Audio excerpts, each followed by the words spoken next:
Sir हुण आपां जो बनदा आपां बना देंगे, कोई गल नहीं। नमस्कार viewers, I hope you guys are doing good. आज वॉक्सवैगन ने लॉन्च की है टिगुआन आर लाइन 48.99 लाख में, और हमारे साथ है Volkswagen India brand director mister Ashish Gupta ji. And हर साल मैं वेट करता हूँ इस टाइम की, बिकॉज आज भी सर मैंने एक पोस्ट डाली है ट्विटर पे एंड यूट्यूब पे, और उस पर 300 के ऊपर कमेंट्स आए हैं। Really? Okay. एंड सभी वो क्वेश्चंस जो हैं, आप ये मान के चलिए कि वॉल क्लब कम्युनिटी जो वॉक्सवैगन को बहुत प्यार करते हैं, उनके क्वेश्चंस हैं। जी। तो पहले तो आप ये मुझे बताइए प्लीज़ कि जो टिगुआन आउटगोइंग है, जी। तो अभी टिगुआन आर लाइन आ गई है, which I feel is very well priced. जी। I was expecting around 55। हाँ जी। तो इसमें क्या स्पेशल है as compared to outgoing Tiguan? देखो, अगर इसका आउटगोइंग टिगुआन से कोई कंपैरिजन नहीं है, बिकॉज ये न्यू जनरेशन ऑफ टिगुआन है, third generation, grounds up newly developed car है। अगर आप देखोगे इसका डिज़ाइन लैंग्वेज ही टोटली डिफरेंट है। अगर आप इसमें फीचर्स की बात करो, स्टार्टिंग फ्रॉम पावर इटसेल्फ, तो 2 लीटर TSI इंजन है with 204 PS, 320 newton metres, all wheel drive technology, DCC Pro dynamic chassis control, 21 level 2 ADAS features, 3 zone climatronic, heads up display, massage seats, AIDA voice assistant, मतलब you name it and it is full of features. It is fully packed. It is a fully spec, the highest spec R line available to us. तो is it a CBU और CKD? It is a CBU car. And how many units is being imported? देखो, अंदर देखो, शायद पता होगा कि Indian government का एक रूल है जिसको GSR 870 कहते हैं, जिसके अंदर without homologation you can bring up to 2500 cars a year, जो कि हमारे को as a Volkswagen group India में अवेलेबल है। तो Volkswagen ग्रुप में 6 ब्रांड्स हैं हमारे यहाँ पे, सो उसके अंडर हम ये ला रहे हैं। तो फर्स्ट बैच में मैं 300 टिगुआन आर लाइन लाया हूँ, with an option to get more cars into India this year. Later we'll see some other products also, which Yes, I'm very excited for. yes. Okay. Sir, Virtus की मैं देख रहा था presentation में, I was feeling very happy from inside ji to see a Volkswagen product doing best in particular segment, C2 sedan segment. Ji Virtus की एक cult बनती जा रही है पोलो के जैसे। बिल्कुल। ये कैसे हुआ है सर 3 साल में? नहीं, आई थिंक काफ़ी मेहनत लगी है, टू बी ऑनेस्ट। अगर तेको याद होगा सुंदर, हम यही चीज़ डिस्कस करते थे कि जो प्यार है Volkswagen के लिए कस्टमर्स का, उसको मतलब एक चैनलाइज कैसे किया जाए। बिल्कुल। और कुछ भी चैनलाइज करने के लिए ना, एक जिसको कहते हैं ना वॉर क्राई चाहिए होती है, और वो वॉर क्राई Volkswagen के कस्टमर्स को मिली है, स्पेशली Virtus GT के साथ। बिल्कुल। ना, जो GT बैच है वो एक वॉर क्राई बन गया, एक कल्ट बन गया है। तो I think that has helped a lot.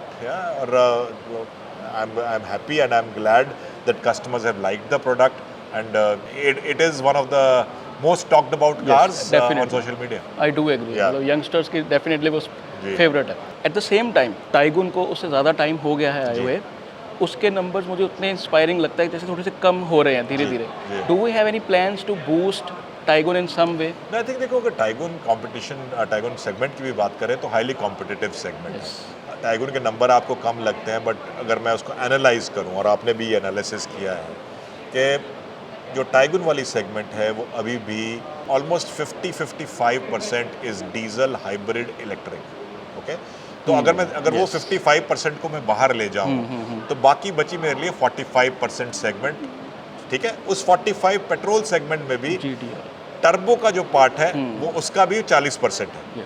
तो टाइगुन के साथ मैं एक्चुअली उस सेगमेंट के 20% में ही अवेलेबल हूँ, और उस 20% में ये नंबर करना is a very good achievement, is how I see it. I have never thought that way कि आप टर्बो GTI के साथ कंपेयर जब कर रहे हैं तो we are doing good, because apples have to be compared with apples ना। ऑलराइट।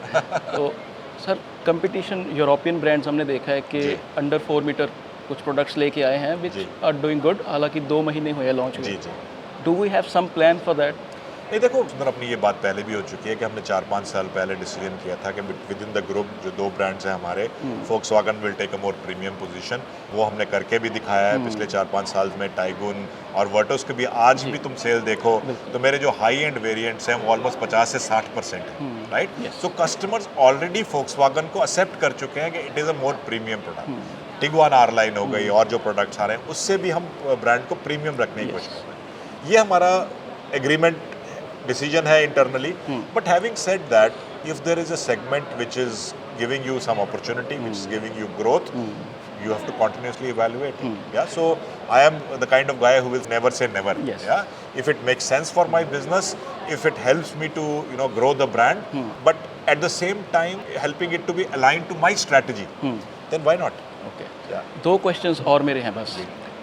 जैसे Virtus एक ऐसा प्रोडक्ट है जिसने एक अपनी अलग लीग बनाई है, इवन दो समबडी में क्वेश्चन के 2000 नंबर कोई उतना बड़ा भी नहीं है, बट वी नो कि जैसे आपने बोला कि GDI में अगर कम्पीट करें तो these numbers are excellent, yes क्योंकि और कार्स कोई ऐसा नहीं है कि सिर्फ GDI इंजन्स दे रही है। ओके, क्या ऐसा हो सकता है कि जो एक वर्टूस और जैसे ये प्रोडक्ट है, इट्स लाइक अबव 40-45, इसमें हमारे पास जैसे वी आर सेइंग कि वॉक्सवैगन को हम ज़्यादा उसमें प्रीमियम में रखना चाहते हैं, तो can we see some products like T-Roc, Jetta without even thinking कि देखिए जेटा तो देखिए आउट ऑफ क्वेश्चन है। जेटा अब राइट हैंड ड्राइव बनती नहीं ऑप्टिमिस्टिक होके मतलब लॉन्च करे इसको ऐसे? जेटा तो देखो आउट ऑफ क्वेश्चन है। जेटा अब राइट हैंड ड्राइव बनती नहीं है वर्ल्ड ठीक वाइड, है। Jetta is out.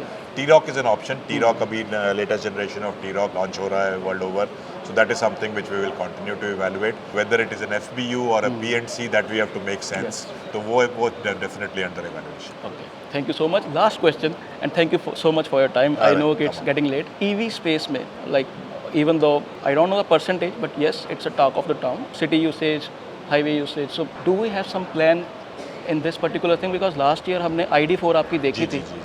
So I think ID4 is very much on the table right now as well. अगर आप मेरे से पूछोगे अभी तक ID4 क्यों नहीं लॉन्च की, कॉन्शियसली नहीं लॉन्च की, क्योंकि जैसे ही हमने ID4 का अनाउंसमेंट किया था उसी वक्त इंडियन गवर्नमेंट की EV पॉलिसी का भी अनाउंसमेंट हुआ था, राइट?